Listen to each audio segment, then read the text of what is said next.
Cute.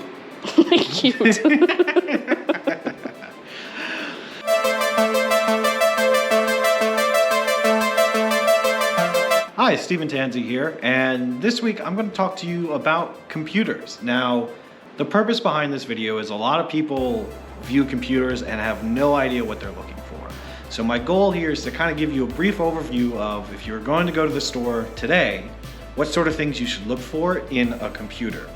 I'm going to go more in depth in later video about each thing that I talk about, as well as cover topics such as the difference between Windows computers, Mac computers, Linux computers, if you really want to get to the nitty-gritty, Chromebooks. But for right now, I'm just going to give you kind of a basic list of if you're looking for a new laptop or a computer, what I would suggest you look for. Now, this is going to vary because if you're getting a desktop, you might have to buy a monitor separate. Sometimes it comes with the desktop. You'll have to do your own shopping and figure it out. But I would suggest at least getting something with 1080p resolution. Secondly, I would suggest getting at least 4 gigabytes of RAM, preferably 6 to 8 gigabytes of RAM at a minimum.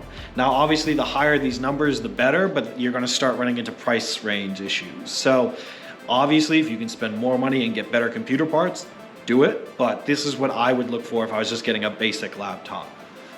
And then the last big thing that you should really pay attention to when you're getting a computer of some sort is hard drive space. There's two different types. There's SSD and there's HDD.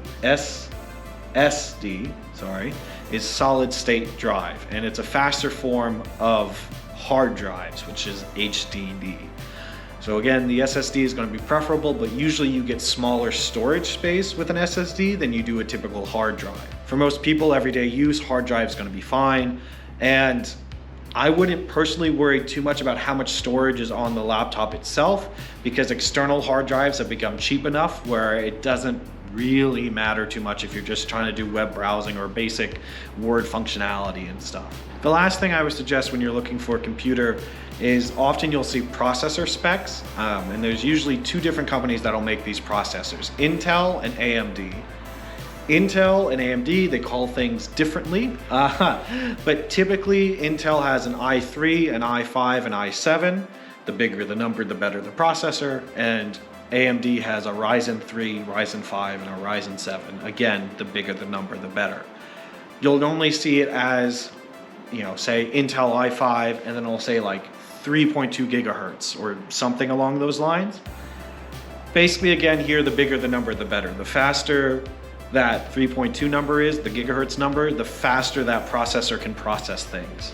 If I was just looking for a generic laptop, or desktop, my basic things I'd be looking for is at least 8 gigabytes of RAM, 1080p monitor, and at least an i5 or a Ryzen 5. From there, it's kind of mix and match whatever you want to pay for. You might be asking, well, where's a good spot to even look for a computer? And luckily for you, here in Vermont, there's plenty of local businesses that are small town computer shops, and the people there are going to be knowledgeable and able to help you with whatever you need. I'm going to put up a couple on the screen so that you can get a general feel of like some of the places that you might be able to find. With that, I'm Stephen Tanzi, and I'll see you in the next video.